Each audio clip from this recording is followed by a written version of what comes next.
आज उत्तम सत्य धर्म की चर्चा करनी है। ये सत्य धर्म वो धर्म है कि जिस धर्म के बारे में सबसे ज़्यादा गलतियां हमसे हो रही हैं।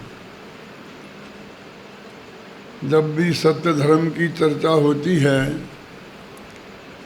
तो ये आज की दुनिया पर झूठ नहीं बोलना ही सत्य है, इसकी ही चर्चा करते हैं।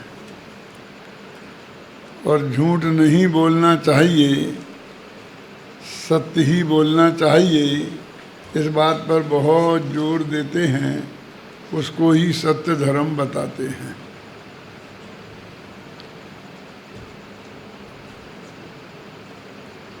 सारी जनता की बात तो जाने दो, जब उसकी उपयोगिता बताई जाती है तो एक कहते हैं बड़े बड़े विद्वान कि एक दफ़े सत्य बोलकर आप अपनी धाक जमा लो कि हम कभी झूठ नहीं बोलते हैं, फिर तुम चाहिए दुनिया को कितना ही ठगो, दूने भाव भी माल बेचो तो कोई पूछने वाला नहीं है। कभी कभी मुझे लगता है कि ये सत्य धर्म का उपदेश है कि सत्य के नाम पर दुनिया को ठगने का उपदेश है? ये क्या है? जिस सत्य को ये दुनिया धर्म बता रही है, आज जो सत्य धर्म है उसका वो आशय बिल्कुल भी नहीं है। मैं ये नहीं कहना चाहता हूँ कि सत्य बोलना और झूठ नहीं बोलना कोई अच्छी बात नहीं है, बहुत अच्छी बात है। सवाल ये है कि आज जिस सत्य धर्म की चर्चा हो रही है वो सत्य धर्म वो है कि नहीं है, इसका सवाल है, उसकी भलाई बुराई का सवाल नहीं है। हमारे जैन दर्शन में सत्य बोलने और झूठ नहीं बोलने को 4 जगह बांधा है। सत्यानुव्रत, सत्य महाव्रत, भाषा समिति और वचन गुप्ती। नाम सुने होंगे। सत्यानुव्रत माने स्थूल झूठ नहीं बोलना। बहुत बारी कभी कोई ज़रूरी बोलना पड़े तो उसकी छूट है। और सत्य महाव्रत माने किसी भी परिस्थिति में बिल्कुल भी झूठ नहीं बोलना। और भाषा समिति कि जो कुछ भी बोलना वो हित मित और प्रिय बोलना। कल थोड़ी चर्चा इस पर की थी ना। हित क्या है जो बताया था, आत्म को हित है सो सुख, वो हितकारी है, वो भी सीमित बोलना और प्रिय शब्दों में बोलना, कठोर शब्दों में नहीं बोलना, ये भाषा समिति है। और वचन गुप्ती बोलना ही नहीं, मौन रहना, मनोगुप्ती। तो ये मौन रहना, तो अब क्या रह गया बोलने की अवस्था में? इसको उल्टा भी ले सकते हैं, सबसे बढ़िया बात तो बोलना ही नहीं, मौन सबसे बड़ा धर्म है ना। बोले बिना ना रहा जाए तो हित मित और प्रिय ही बोलना, और वो भी सत्य। और यदि पूरा सत्य नहीं बोल सकते हो तो स्थूल झूठ तो बोलना ही नहीं। आपको ऐसा क्या हो सकता है कि हम सत्य नहीं बोल सकते हैं? अब हम आपसे पूछें कि आपकी तिजोरी में कितने रुपए रखे हैं, बताओ भाई साहब, बोलो। तो अनुभूति भी बता देगा, बता देना चाहिए। क्या करे बोलो? इंदिरा गांधी जैसा ही जवाब देगा कि इसका उत्तर देने के लिए मैं बाध्य नहीं। मेरे कहने का मतलब समझ गए ना? ऐसी परिस्थिति में कदाचित बोलना पड़े तो अनुवृत्ति बोले, समझे ना। अब बोलने की सब अवस्थाएं इसमें प्रतिबंधित हो गई, नेगेटिव भी और पॉजिटिव भी। हम शास्त्रीय भाषा में बोलते हैं अस्ति से भी और नास्ति से भी। नहीं बोलना ये नेगेटिव है ना, फिर बोलना तो हितमित प्रिय बोलना ये, और सत्य बोलना, और स्थूल झूठ तो किसी कीमत पर बोलना ही नहीं। अब कौन सी अवस्था वाणी की रह गई है कि जिसे आप सत्य धर्म कहना चाहते हो? क्योंकि ये मुनि धर्म के का वर्णन चल रहा है। ये जो 10 धर्म हैं वो मुनि धर्म के संदर्भ में है। तत्वासूत्र पढ़ा आपने? तत्वासूत्र, उसमें एक सूत्र आता है 8वें अध्याय में, क्या आता है? आश्रव निरोधा संबरा, 9वें में आश्रव निरोधा संबरा सा गुप्ती समिति धर्मानुप्रेक्षा परिश्रय जय चारित्र। तो गुप्ती ये तो मुनिराजों की है ना, 5 समिति मुनिराजों की है ना, 22 परिश्रय जय मुनिराजों का है ना। तो इन्हीं के बीच में ये 10 धर्म आए हैं, ये भी मुनिराजों के ही हुए ना। गृहस्थ नहीं पाले ऐसा नहीं कह रहे, लेकिन मुनिराजों जैसे पाले ही नहीं सकते। अपनी अपनी भूमिका के अनुसार सबको पालना चाहिए, लेकिन ये वर्णन तो मुनि धर्म की अपेक्षा है ना। तो इसीलिए तो अनुवृत्त महावृत्त भाषा समिति की बात की आपसे। अब उसके अलावा उनने 10 धर्म कहे। यदि उनको यही कहना होता कि झूठ मत बोलो, तो अनुवृत्त और महावृत्त में फिर अलग से क्यों कही? हितमित प्रिय बोलो यदि ये कहना होता तो भाषा समिति अलग क्यों कही? यदि चुप रहो ये कहना होता तो वचन गुप्ती अलग से क्यों कही? है ना। माने हमने बोलने की मर्यादा को भी बहुत गंभीरता से जैन दर्शन में लिया है। अब हम ये जो 10 धर्म हैं उस धर्म को भी उसी पर घटित कर देंगे तो असली सत्य धर्म हमारी समझ में आएगा ही नहीं। मैं कभी कभी कहता हूँ कि इनको सत्य धर्म मान लेने से सबसे बड़ी हानि ये हुई कि सत्य धर्म की खोज खो गई। महात्मा गांधी ने भी लिखा है ट्रुथ इज गॉड, सत्य जो है वो ईश्वर है। उनने सत्य बोलने को सत्य नहीं कहा, है ना। ट्रुथ इज गॉड, सत्य एक ईश्वर है। सत्य धर्म ऐसी महान चीज है कि जिसके आश्रय से ये आत्मा परमात्मा बनता है। सत्य बोलने से आज तक कोई परमात्मा नहीं बना। क्यों? बोलना बंद करने की अवस्था में परमात्मा बनता है। बनता है कि नहीं बनता है? कि सत्य अनुवृत्त और सत्य महावृत्त धर्म है कि नहीं है? मुझसे क्या पूछते हो? तत्वासूत्र देखो, तत्वासूत्र में इन दोनों का वर्णन आश्रव अधिकार में किया है। जानते हैं? 7वां अधिकार है आश्रव का। शुरू के 4 अधिकार हैं जीव के, 5वां अधिकार है अजीव का, 6वां 7वां है आश्रव का, 8वां है बंध का, 9वां है संबंध निर्जरा का और 10वां है मोक्ष का। तो आज अनुवृत्त और महावृत्त की चर्चा 7वें अध्याय में आश्रव अधिकार में है भाई साहब। अनुवृत्त और महावृत्त से शुभ कर्मों का आश्रव होता है। कर्म आते हैं, कर्म खपते नहीं हैं, जाते नहीं हैं, समझे। और गुप्ती और समिति को संवर अधिकार में लिया है। गुप्ती तो नहीं बोलने रूप है, और भाषा समिति हितमित के लिए बोलने रूप है, उसे तो सम्मत अधिकार में लिया, लेकिन 5 अणुवृत्तों महावृत्तों को आश्रव अधिकार में लिया। और सत्य तो धर्म है भाई साहब।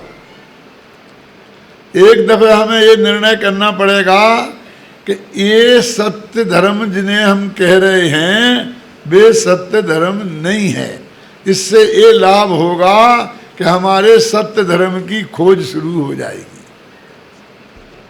ये अपराधी होते हैं ना, कि किसी की हत्या करना होती है तो ऐसा इंतजाम करते हैं कि जो पिस्तौल ले जाएंगे ना, वो किसी बहाने से उस पर आपके हाथ में पकड़ाएंगे उसे, जिसमें आपके हाथ के निशान हो जाए, और फिर खुद वो मोजा पहनेंगे रबड़ का और उस पिस्तौल को उससे पकड़ेंगे, आपके निशान है। क्यों?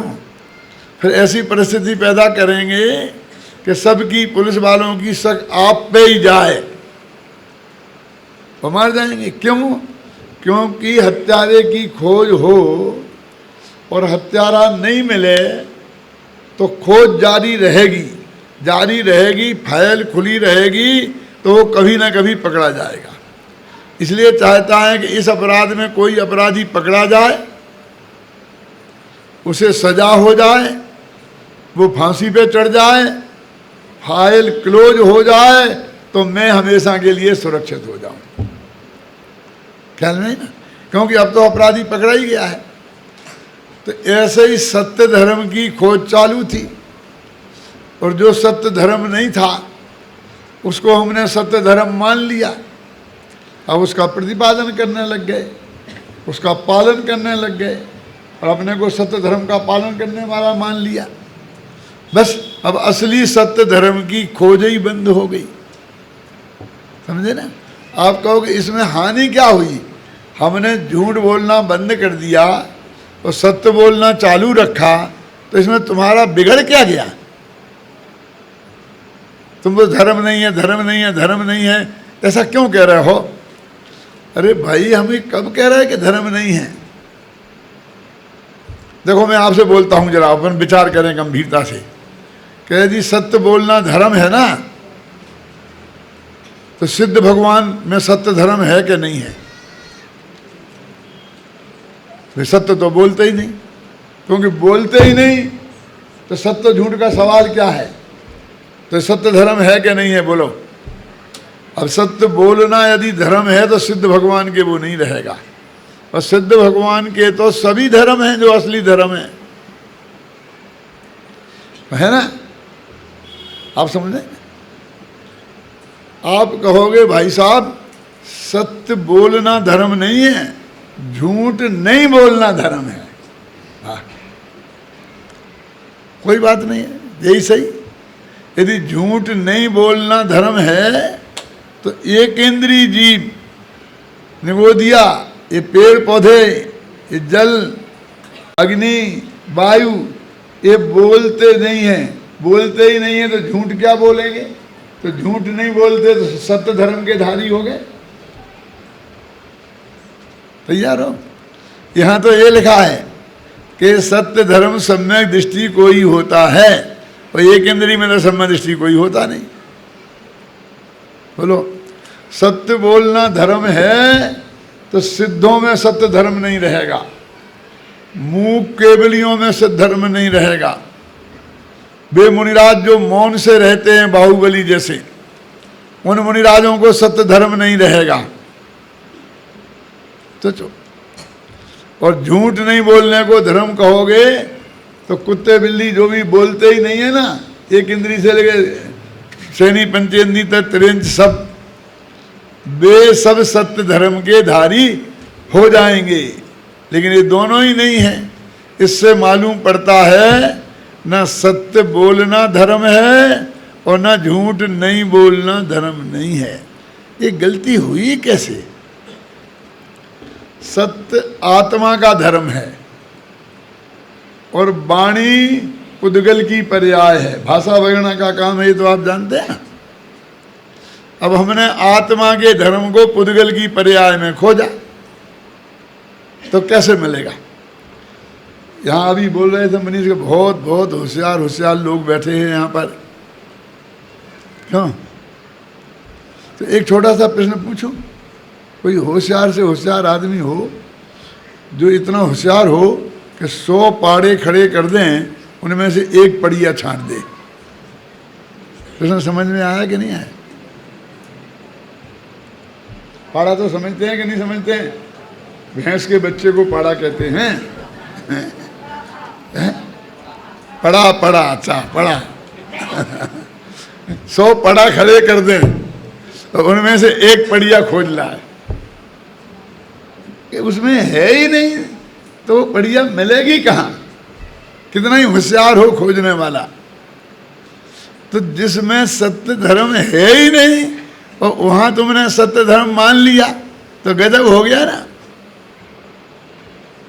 तो पहले हमें ये समझना पड़ेगा कि जिसको हमने सत्य धर्म माना है वो सत्य धर्म नहीं है।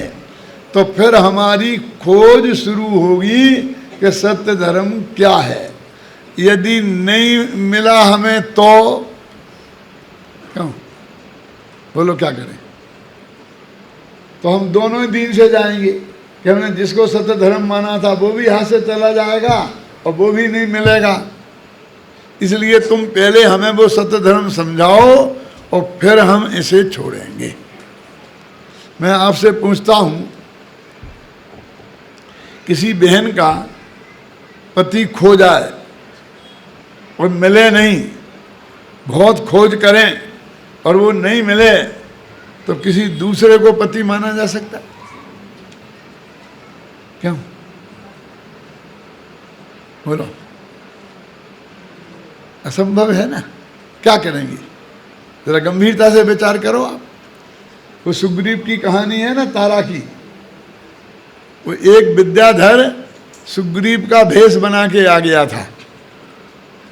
अब असली सुग्रीव भी खड़ा है और नकली भी, और दोनों में से हम पहचान नहीं पा रहे हैं कि असली सुग्रीव कौन है। अब तारा सती थी, वो क्या करे? 4 रास्ते हैं उसके पास कि वो दोनों में से इसको मान ले या उसको मान ले या दोनों को स्वीकार कर ले या दोनों को अस्वीकार कर ले। 4 रास्ते हैं क्या? नहीं, क्या करें? पहचान नहीं पा रही है। दिक्कत ये है कि यदि 2 में से एक को स्वीकार करती है और वो यदि असली सुग्रीव नहीं हुआ और नकली स्वीकार हो गया तो अपना सतीत्व तो जाएगा ही, पर असली पति से के साथ बहुत बड़ा धोखा भी होगा ना। ऐसा नहीं कर सकती है। जब तक पता नहीं चले तो असली को भी स्वीकार नहीं कर सकती, और दोनों को करे तो गारंटी से सतीत्व गया, क्योंकि एक तो नकली है ही है। और दोनों को नहीं करे तो असली पति का अपमान हो रहा है, वो भी बेचारा अपराधी चोर समझा जा रहा है। क्या करे? तो भी कुछ भी परिस्थिति हो, जब तक पता नहीं चलेगा वो दोनों को ही स्वीकार नहीं कहेगी और कहेगी किसी ने मेरे को हाथ लगाया तो मेरे से बुरा कोई नहीं होगा। बोलो, असली पति से भी कह रही कि नहीं कह रही?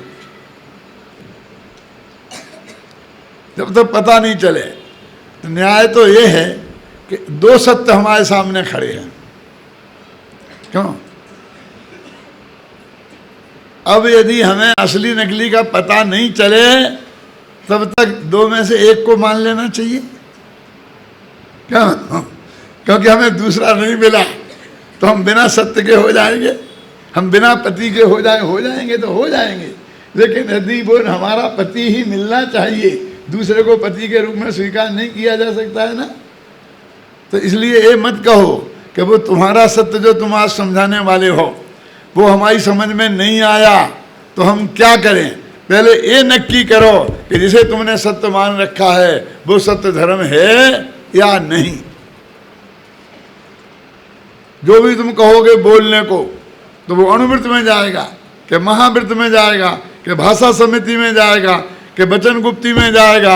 अब कौन सी अवस्था रही जिसे तुम सत्य धर्म कहना चाहते हो? यदि इन्हीं में कोई सत्य धर्म है तो सत्य धर्म को अलग से कहने की क्या जरूरत है। तो ये अणुवृत्त महावृत्त भाषा समिति ये कोई धर्म नहीं है कि मैं कब कह रहा हूं कि धर्म नहीं है। फिर देखो धोखा मत समझना, ये 10 धर्मों में जो सत्य धर्म नाम का धर्म है वो ये नहीं है, ये मैं कह रहा हूं। समझ में आ रहा अंतर? परपति को परपति कहना ये उस आदमी का अपमान नहीं है। किसी को ये कहना कि ये मेरा पति नहीं है तो उसका हमने अपमान किया। तो जो सत्य नहीं है उसको ये कहना कि ये सत्य नहीं है, सत्य धर्म नहीं है, तो ये उसका अपमान कहाँ हुआ। हम तो भाषा समिति का सम्मान करते हैं, हम तो वचन गुप्ती का सम्मान करते हैं, हम तो अणुवृत्त महावृत्त के भी सम्मान करते हैं, लेकिन भाषा समिति के रूप में नहीं। अंतर ख्याल में आए ना? क्यों? क्योंकि यदि सत्य बोलने को धर्म मानेंगे तो सिद्धों में नहीं मानना पड़ेगा, मूक केवलियों में नहीं मानना पड़ेगा। मौन धारण कर लिया जिन मुनिराजों ने, उनमें सत्य धर्म नहीं मानना पड़ेगा। यदि झूठ नहीं बोलने को धर्म कहते हैं तो एक इंद्री से लेके असैनी पंचेंद्री और बेत्रेंच जो बोल नहीं सकते हैं उन्हें भी सत्य धर्म का धारी मानना पड़ेगा, क्योंकि वे झूठ नहीं बोलते। लेकिन इनमें से माने पहले गुणस्थान वाले चारों गतियों में जब तक सम्यक दर्शन नहीं हो गया तब तक सत्य धर्म नहीं है। और फिर चौथे गुणस्थान से लेकर सिद्धों तक अपनी अपनी भूमिका के अनुसार हरेक में प्रति समय सत्य धर्म है। एक बात। दूसरी बात, सत्य बोलना धर्म है तो जब जब हम सत्य बोलेंगे, बोलते रहेंगे तब धर्म होगा। वो चुप रह गए तब धर्म खत्म। फिर 24 घंटा बोलते रहो। क्यों भाई साहब?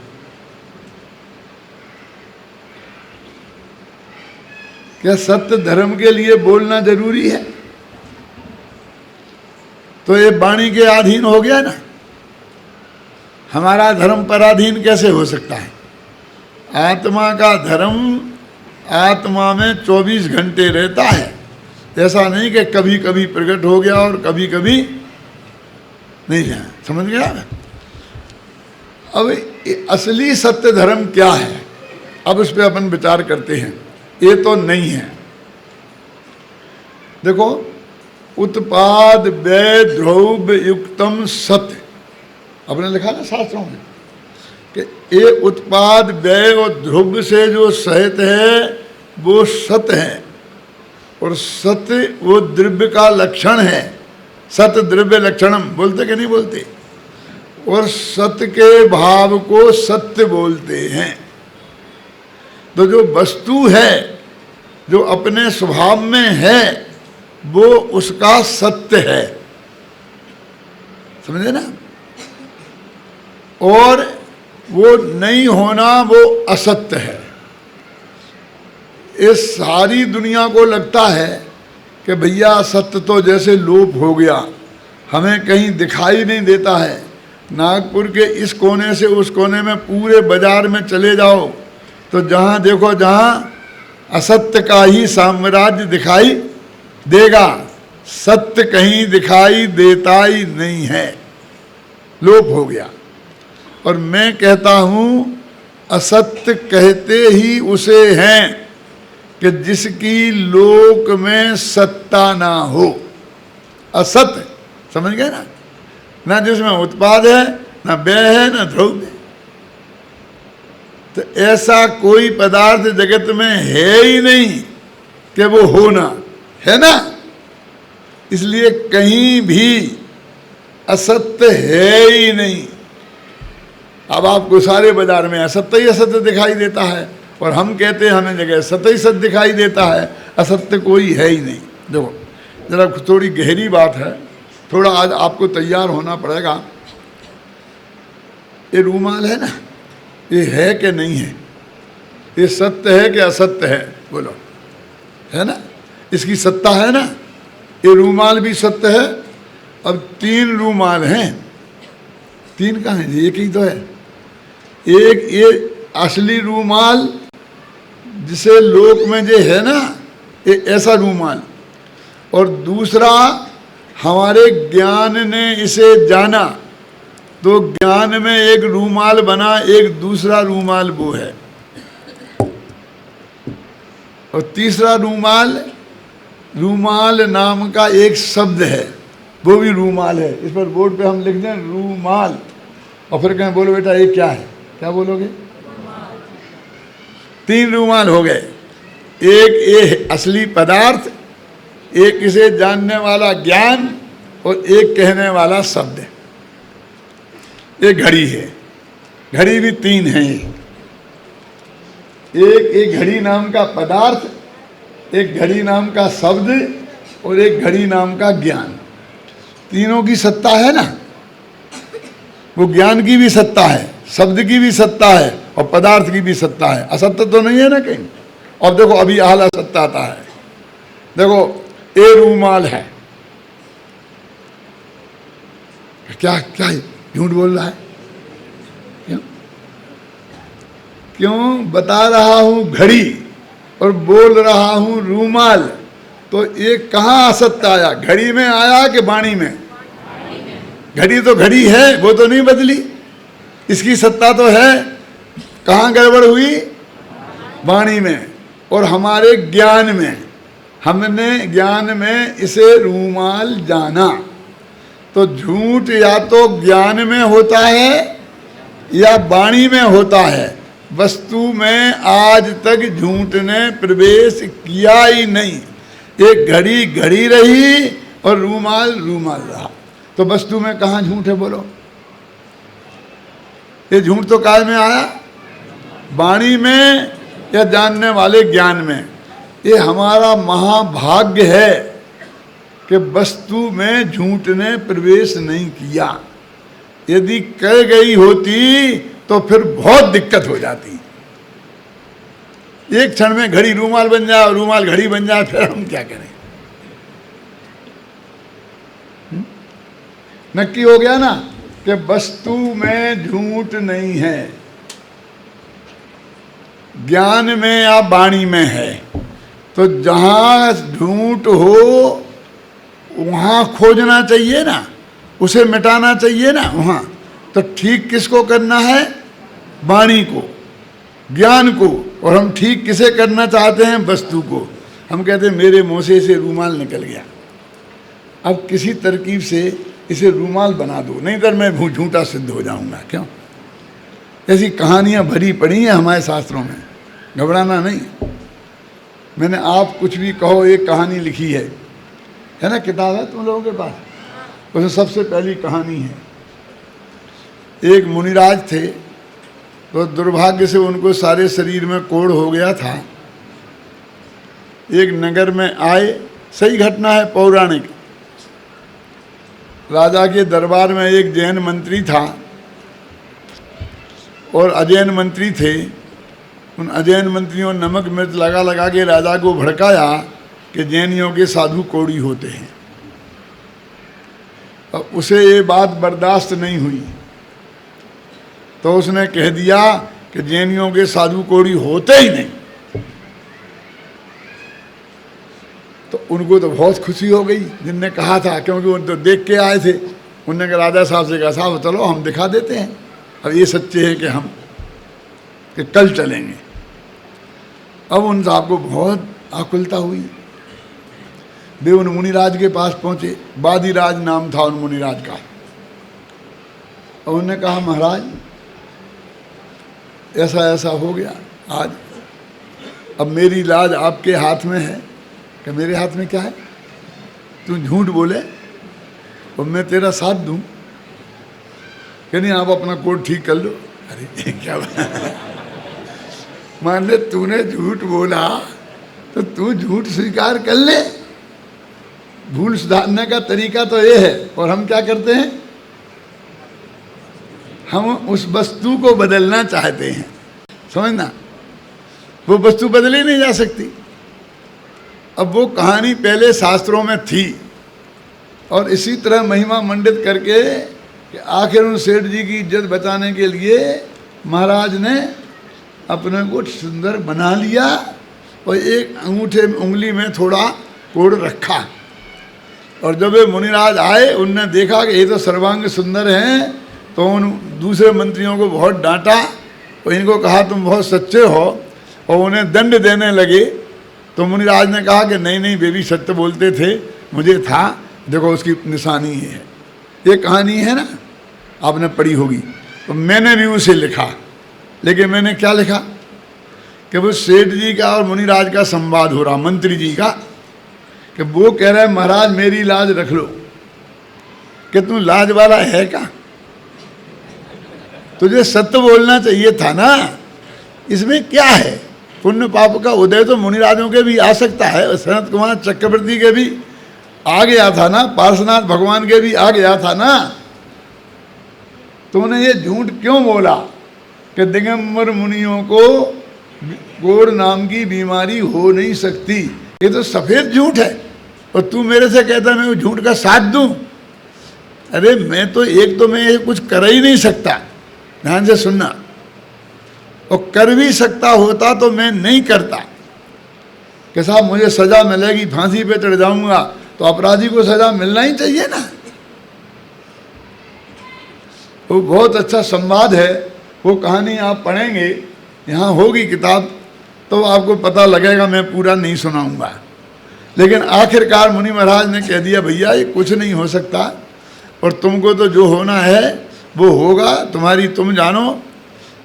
मैं झूठ का साथ नहीं दे सकता और दे ही नहीं सकता, मेरे हाथ में कुछ है ही नहीं।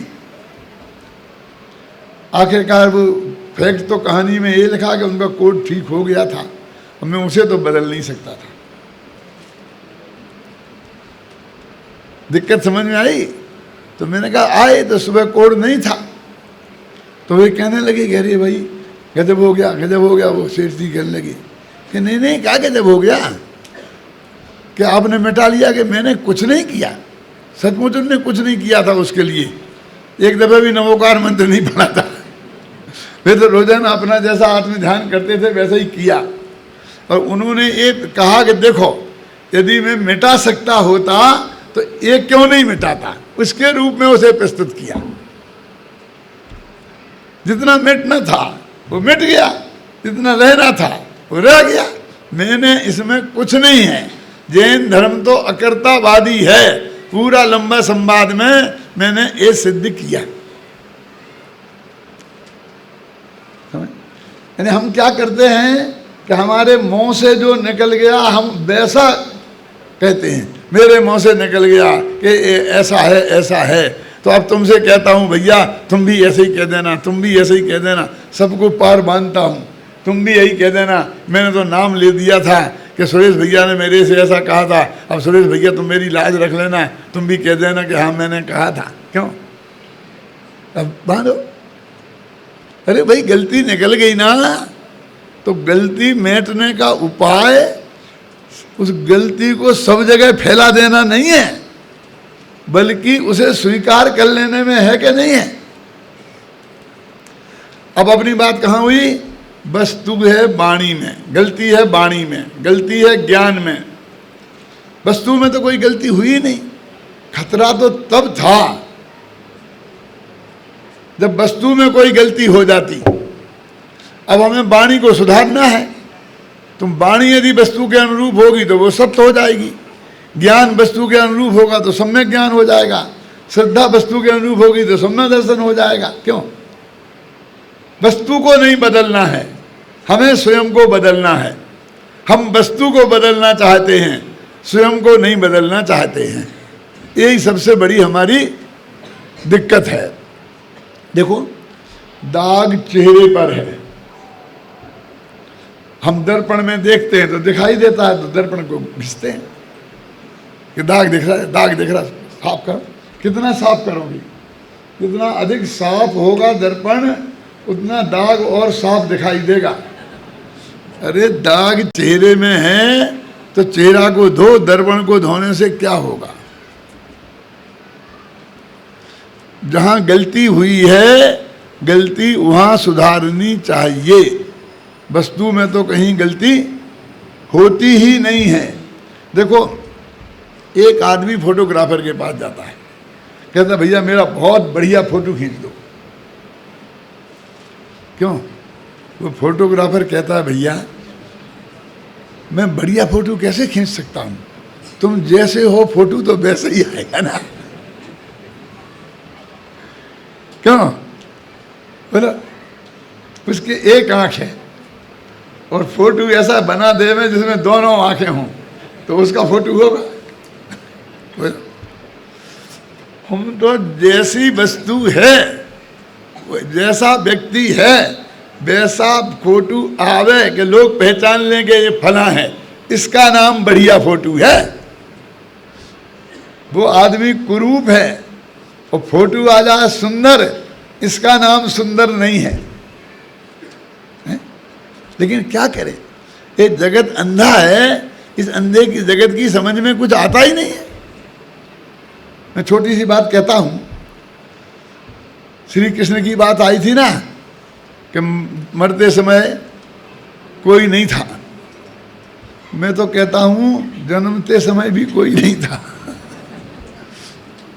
अध चक्री नो में नारायण, तो कोटि शिला को उठा बनहारे, जन्म समय नहीं मंगलता के, मरण समय नहीं रोवन हारे।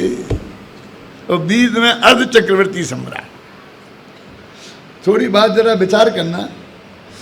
कहानी ऐसी आती है कि कंस को किसी ने ये बता दिया था कि तेरी मौत ये बलदेव है ना, क्या नाम, वसुदेव और देवकी के पुत्र के माध्यम से होगी। तो उसने क्या किया, इन्हें जेल में बंद कर दिया और जब भी इनका बच्चा हुआ उसे मार के फेंक दिया।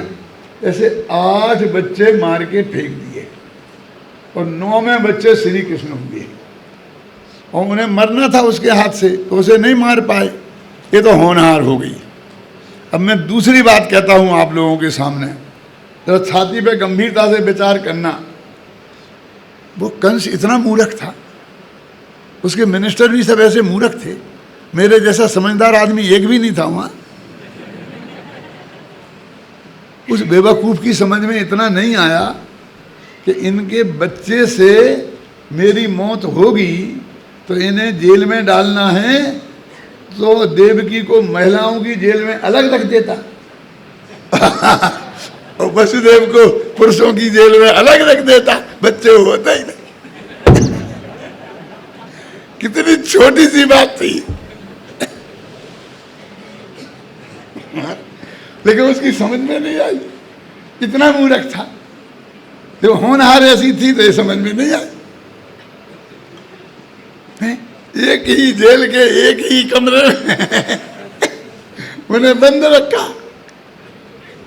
बोल क्या समझदारी की बात थी। चलो वो तो मूर्ख था, लेकिन ये देवकी और वसुदेव के पहला बेटा हुआ और उन्हीं की आंखों के सामने उसे मार के फेंक दिया कंस ने। क्यों? तो उनकी समझ में नहीं आई कि दूसरा होगा तो ये मार के फेंक देगा। क्यों? मैं आपसे पूछता हूं कि दूसरा उन्हें होने ही क्यों दिया? वो जेल में बंद हुए, उनकी समझ में इतनी बात क्यों नहीं आई? वे भी फैमिली प्लानिंग से रहते वे भी ब्रह्मचर्य से रहते। अरे जेल में पड़े थे, कोई अच्छी हालत में थोड़ी थे, वो भोगने की जगह थी क्या? फिर दूसरा कैसे हो गया? चलो उनने समझा होगा कि एक को मार दिया, अब दूसरे को नहीं मारेगा, इसलिए हो गया। फिर तीसरा, फिर चौथा, अरे भाई गजब होता गया। 7 को मार दिया, फिर भी वे पैदा किए जा रहे हैं। आपकी समझ में आता है ये कंस का व्यवहार, ये देवकी का व्यवहार, ये कृष्ण वसुदेव का व्यवहार मेरी समझ में नहीं आता। कि तुम्हारा माथा खराब हो गया, मेरा हुआ कि तुम्हारा हुआ, ये तो भगवान जाने। क्यों कंस का हुआ था कि वसुदेव उनका हुआ था। आखिर अंत में तो यही कहना पड़ेगा कि उसकी होनहार ही ऐसी थी कि वो 9वें बच्चे के हाथ से मरना था। अंत में क्या कहोगे आप? वस्तु के स्वरूप को आप बदलना चाहते हो? वस्तु जैसी है वैसी स्वीकार करने में भलाई है, वैसी कहना ही सत्य वचन है, वैसी जानना सम्यक ज्ञान है। तो हमें ईमानदारी से वस्तु को समझना है, और वस्तु में तो असत्य ने प्रवेश किया ही नहीं। एक घड़ी रूमाल हो जाए तो हमारी चिंता होनी चाहिए। जो वस्तु तो जैसी है वैसी ही है, उसमें आज तक कोई फर्क नहीं है। वस्तु का वो सत्य स्वरूप ही वास्तव में सत्य है, और उस सत्य की स्वीकृति वो सत्य धर्म है। ज्ञान में स्वीकृति, श्रद्धा में स्वीकृति, और उसके आधार से वीतरागता पैदा होना, ये चारित्र में स्वीकृति, इसका नाम वास्तविक सत्य धर्म है। हमने सत्य को तो स्वीकार किया ही नहीं। इस चमत्कार भी प्रिय जगत को सत्य चाहिए भी कहाँ? बोलो, ये सत्य की ऐसी जरूरत ही कहाँ है? एक किसान बहुत मेहनत करके अपने खेत में आम का पेड़ लगाता है। 5 साल तक अपने बेटे जैसा उसे पालता पोसता है, फिर वो झाड़ बनता है, फिर उस पर आम लगते हैं, और उन आमों को वो बाजार में बेचने लाता है। तो सुबह से शाम तक एक डलिया आम बेचने में पसीना निकल जाता है। वो बताता है कि ये आम कितने का, तो वो कहे 10 रुपये का। कि लूटने को बैठा है, 5 लेगा कि नहीं? क्यों? उसे लोग गालियां दे दे के चले जाते हैं। वो असली आम शाम तक 10 रुपये में नहीं बेच पाता है। फिर एक जादूगर आता है, फिर वो कहता है, बड़ी सड़क पे खड़ा होके आगे भीड़ बजाता है कि मैं तुम्हें जादू दिखाऊंगा, जादू दिखाऊंगा, सड़क पर आम का पेड़ उगा दूंगा। क्यों? और फिर वो जादू दिखाता है, कहता भैया ये सब नज़रबंदी का खेल है। कौन सा खेल है? मतलब मैं तुम्हारी नज़र बंद करूंगा, इसी का मतलब हुआ ना, नज़रबंदी का खेल है। अब वो 5 मिनट में एक आम का पेड़ खड़ा करता है, उस आम पे बढ़िया बढ़िया आम लगा देता है, और आप दिखाते हैं आपको, तो आप तालियां पीटते हो। वो आम आपको दिखाता है, देता नहीं। आप उसे खा नहीं सकते, सिर्फ देखो, और तालियां पिटती हैं, और हजारों नोट वहाँ बरस पड़ते हैं। उन्हें बटोरता है वो, और कहता है मैंने तुम्हारी नज़र बंद की है, यहाँ कुछ नहीं है। खोल के दिखा देता है, देखो कुछ नहीं है, और चला जाता है। जो आपकी नज़र बंद करता है वो लाखों रुपया बटोर ले जाता है। जो आपकी नज़र खोलता है उसे आप वैसा ही विदा कर देते हो। बोलो, हम झूठ के भगत हैं कि सत्य के? वो किसान ने, बेचारे ने असली आम पैदा किया है, उस आम को तुम खा सकते हो, क्यों? और वो तुम्हें देगा, लेकिन असली आम की कीमत किसको है? जो तुम्हें साफ शब्दों में कह रहा है कि मैं तुम्हारी नज़र बंद करता हूं। हम तो बोलते हैं मंगलाचरण में, चक्षुरुन्मील तम एन तस्मै श्री गुरुवे नमः, कि जिन गुरुओं ने हमारी आँख खोल दी, हम उन गुरुओं को नमस्कार करते। बोलते ना, चक्षुरुन्मील तम एन, चक्षु माने आँख, उन्मील तम माने खोल दी, एन माने जिसने, तस्मई उन गुरुओं के लिए, नमः मैं नमस्कार। नमस्कार तो उन गुरुओं को करते हो, और कीमत तो आंख बंद करने वाले, नजर बंद करने वाले की करते हो। इस जगत को सत्य की खोज करना कहाँ है? सत्य पाने की तरफ कहाँ है? ये तो झूठ में ही मगन है। क्यों?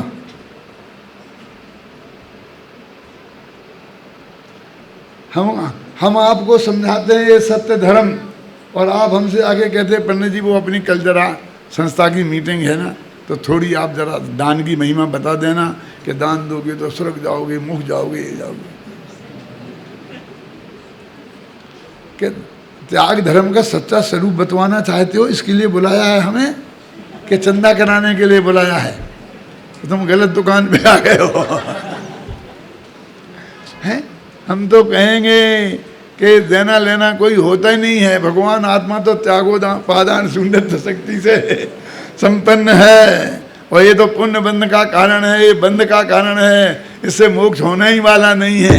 वस्तु का स्वरूप सत्य ये है। बोलो सुनना है?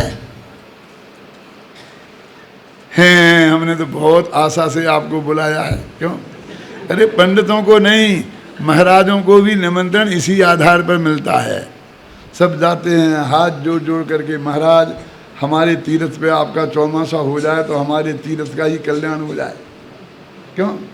सबको तीर्थ का कल्याण करना है, किसी को साहित्य का करना है, किसी को मंदिर का कल्याण करना है, किसी को समाज का कल्याण करना है, किसी को आत्मा का कल्याण किसी को नहीं करना। ये जाके कोई कहता है कि महाराज आप पधारो तो हमारे आत्म कल्याण में कुछ निमित्त बनेंगे, हम भी कुछ आत्मा की बात समझेंगे, हम भी धर्म में हमारे अंदर आएगा। इसके लिए बोलो एक आदमी ने भी ये बात की। मैं सब जयपुर गया था ना, सच्ची की बात बताता हूँ, तो वो हर कमेटी में मुझे ले लेते थे। हर कमेटी बनाई समाज की, मुझे ले लेते थे। आप भी लोग ऐसा करते हो ना, विद्वानों को ले लेते हो, देखा है मैंने। तो मैंने कहा उनसे, भैया मैं हर कमेटी में नहीं आ सकता। क्यों? मैंने कहा देखो तुम एक लिस्ट बनाओ उद्धारों की, जिणवाणी उद्धार, तीर्थोद्धार, महिलाओं का उद्धार, बच्चों का उद्धार, ऐसे बहुत उद्धार है ना, और ऐसी लिस्ट बनाओ। मेरे से लिस्ट बनवाओगे तो मैं सबसे पहले आत्मोद्धार लिखूंगा, और फिर धीरे धीरे सब उद्धार लिखूंगा, अंत में हरिजन उद्धार भी लिखूंगा। समझ गया ना? और तुम बनाओ लिस्ट तो कोई बात नहीं है, लेकिन लिस्ट में लेते लेते अंत में भी आत्मोद्धार लिख दोगे तो मैं तुम्हारी कमेटी में आ जाऊंगा। लेकिन उसमें आत्मोद्धार गायब ही होगा तो मैं उस कमेटी में नहीं आऊंगा। बोलो हमारी क्या प्राथमिकता है? सत्य समझना किसको है? सत्य जानना किसको है? सत्य की तड़प किसको है? सत्य की तड़प जिसे होगा उसे सत्य समझ में आएगा। हम तो सत्य की बात नहीं, समझौते की बात करते हैं। पंडित जी आप समझौता करा दो समाज का। हमारी परिवार समाज के 2 टुकड़े हो गए,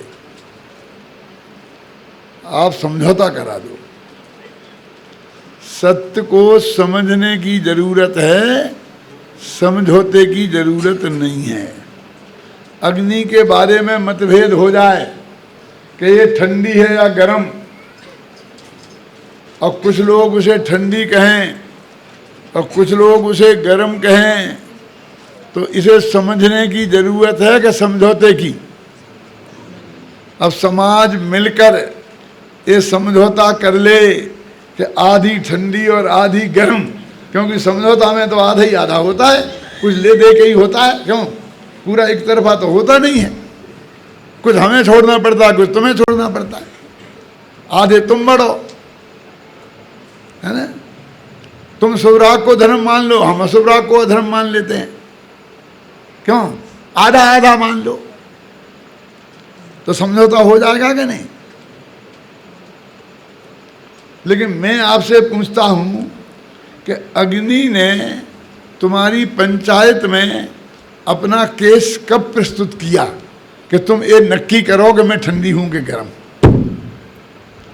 वो तुम्हारे फैसले से, तुम्हारे समझौते से को स्वीकार करने को तैयार है। तुम उसे मान लोगे कि ठंडी हो जा तो ठंडी हो जाएगी, कि आधी ठंडी आधी गर्म कैसे कर? दिन में ठंड गर्म और रात में ठंडी। क्यों? सर्दियों में गर्म और गर्मियों में ठंडी कैसे होगी? आधी आधी कैसे करोगे? कैसे बांटोगे? जो बताओ तो मुझे। अग्नि कहती है जिसको ये जानना हो कि मैं ठंडी हूं या गर्म, वो छू कर देख ले। सत्य को समझे, समझौते की जरूरत नहीं है।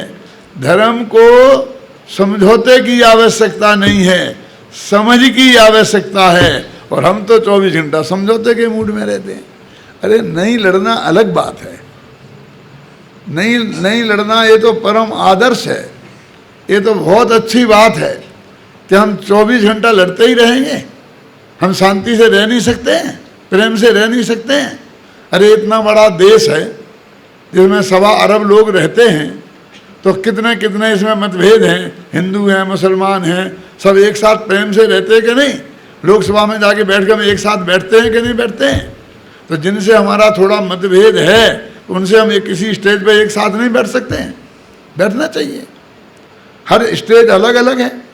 परिवार समाज का स्टेज अलग है, पूरी परिवार समाज में सब शामिल हैं, उसमें शामिल हो पूरा। मैं तो कोई दिगंबर समाज है, पूरी दिगंबर समाज के साथ हम शामिल हैं कि नहीं? और मौका आएगा गिरनार जी का, शिखर जी का, तो हम पूरी दिगंबर जैन समाज के साथ खड़े रहेंगे कि नहीं खड़े रहेंगे? और अजैनियों से झगड़ा होगा तो दिगंबर श्वेतांबर सब मिलके लड़ेंगे कि नहीं लड़ेंगे? क्यों? और पाकिस्तान से झगड़ा होगा तो हिंदू मुसलमान के साथ हम शामिल रहेंगे कि नहीं? हम कितनी स्टेजों पर कितने साथ खड़े हो सकते हैं? हम उस साथ खड़े रहना चाहिए। ऐसा नहीं कि एक मामले से हमने सब मामले तोड़ दिए, ऐसा नहीं। ये तो कसाई का काम है। ये मुनिराज अपने आत्मा में लीन है, हमें किसी से कुछ लेना देना नहीं है। जब भगवान महावीर का 25वां वर्ष मना था ना, तो कहा कि सब एक हो जाएं, सब एक हो जाएं। तो धर्म सागर जी महाराज के पास गए, जब वो आचार्य थे संत सागर जी की परंपरा में, तो उन्होंने कहा कैसे एक हो जाएं? तुम कपड़ा उतारने को तैयार हो कि हमें कपड़ा पहनाओगे? उन्होंने कहा सब साधु एक हो जाएं तो एक तो तभी हो सकते हैं कि या तो हम कपड़ा पहन लेंगे या तुम कपड़ा उतार दोगे। तो हम पहनने वाले नहीं हैं और तुम उतारने वाले नहीं हो, एक कैसे हो जाए? क्यों? एक तो नहीं हो सकते, ये समझौता तो नहीं हो सकता, लेकिन एक स्टेज पर एक साथ बैठ सकते हैं। समझ आए ना? और जो हमारे कॉमन प्रॉब्लम हैं, पूरी जैन समाज के प्रॉब्लम हैं, क्यों? उनको सॉल्व करने के लिए एक साथ खड़े भी हम हो सकते हैं। तो जब हम देखो श्वेतांबरों के साथ खड़े हो सकते हैं किसी मुद्दे पे हम शायद दिगंबर समाज के साथ खड़े नहीं हो सकते। होना चाहिए, कभी पीछे नहीं रहना चाहिए, पूरा सहयोग करना चाहिए। और इसमें क्या झगड़ा है? परिवार समाज, सतपाल समाज, सबके अलग अलग मंदिर हैं, बढ़िया है। और हम किसी स्टेज पे एक साथ भी बैठ सकते हैं। लड़ने झगड़ने की कहाँ जरूरत है? अपनी अपनी पद्धति से अपनी पूजा पाठ कर रहे हैं, करने दो। ये तत्व की बात सुनने सब एक साथ आ जाएं। यदि हमने वो रास्ता खुला रखा तो आ सकते हैं ना, यदि रास्ता बंद कर दिया तो नहीं आ सकते हैं। तो हम लड़ने के लिए नहीं कह रहे हैं, लेकिन सत्य में समझौता नहीं होता। सत्य तो समझने की चीज है, समझौते की चीज नहीं है। सत्य तो वस्तु का स्वरूप है भाई साहब। जो वस्तु जैसी है वो 3 काल में कभी बदल नहीं सकती है।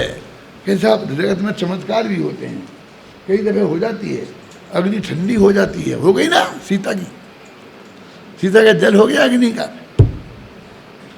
और अभी तो मैं ये बात नहीं करने लगे 1 मिनट में, वो भी तुमने ही कही थी। चलो हो गई थी, जो हुआ था। मैं बात नहीं करता था, मैं आपसे जानना चाहता हूँ कि आपके मन में क्या है। अग्नि ठंडी हो जाए, बोलो। अग्नि तैयार हो गई कि आप सब लोग जो कहोगे मेरे से हाथ जोड़ के, मैं वैसी होने के लिए तैयार हूँ। मैं पूछता हूँ, अग्नि तैयार हो गई, बोलो अब क्या करना है? ठंडी। फिर कल से चाय नहीं मिलेगी बेटा गरम, फिर कच्ची रोटी खानी पड़ेगी। सोच लो, तुम्हें पता नहीं है कि वस्तु अपना स्वभाव छोड़ देगी तो कितनी तकलीफें खड़ी हो जाएंगी। अग्नि ठंडी हो जाए, हम हाथ से छुए, हमारा हाथ जले नहीं, ऐसा ना हो वैसा नहीं हो। अरे ऐसे पदार्थ बहुत हैं जगत में जो अग्नि से नहीं जलते। वो भी बहुत महंगे नहीं मिलते हैं, वो गली गली में हैं, पड़े हैं। ये अभ्रक है ना, अभ्रक समझते हैं ना, जिससे रेल का इंजन बनता है, जिसमें कितनी आग झोंकते हैं लेकिन वो पिघलता नहीं है ना, जलता नहीं है ना, वो अभ्रक है उसमें, जो अग्नि से जलता नहीं है ना पदार्थ ऐसे कि जो अग्नि से जलते नहीं है, तो वो तो बहुत महंगा आता होगा। अरे तुम्हारे घर में हैं ये जो राख है, राख, ये राख को भी अग्नि में डाल दो तो ये भी नहीं जलती है। ये कंडे कंडे जलाए तुमने, ये लकड़ी जलाई और उससे जो राख हो गई ना, वो तुम्हारे घर में ही है ना, जैसे तुम मुफ्त में फेंक देते हो, किसी काम की नहीं है। उसमें ये ताकत है कि आग लगाओ उसमें तो आग नहीं लगेगी, हम उसे आग को अंदर कर देते हैं, ऊपर से राख से ढक देते हैं तो राख जलती नहीं है, और आग अंदर जलती रहती है, आग बुझती नहीं है। पहले तो आग की रक्षा ऐसे ही करते थे ना, घर में राख को सुरक्षित क्यों, तो है ना नहीं जानने वाले पदार्थ। तो आग से नहीं जलना कोई बहुत बड़ा धर्म होता तो राख की पूजा करो, वो नहीं जलती है ना, वो नहीं जलती है ना। अरे भाई, वस्तु के स्वभाव को पलटने की कोशिश मत करो। वस्तु का स्वभाव जो है वो वास्तविक वस्तु स्वभावो धम्मो, वो धर्म है, उसको जानना एक ज्ञान का धर्म है, मानना एक श्रद्धा का धर्म है, जीवन में अपनाना एक चारित्र का धर्म है, उसके लक्ष्य से वीतरागता का उत्पन्न होना ये धर्म है। सत्य धर्म भी इस सत्य के आश्रय से उत्पन्न होने वाला वास्तव में धर्म है। उस सत्य धर्म के साथ व्यवहार से हमने वाणी से सत्य बोलने को भी धर्म कहा, हितपति वचन बोलने को भी धर्म कहा, मौन रहने को भी धर्म कहा। वो धर्म सत्य धर्म नहीं है, वो अलग है, लेकिन वो धर्म नहीं है ऐसा मैं नहीं कहता हूँ। लेकिन 10 धर्मों में जो सत्य धर्म है वो उनसे जुदा है। इस सत्य धर्म को हम पहचाने और उसके आश्रय से वीतरागता उत्पन्न करके हम परम सुखी हों, ऐसी मंगल भावना के साथ मैं अभी की बात समाप्त करता हूँ।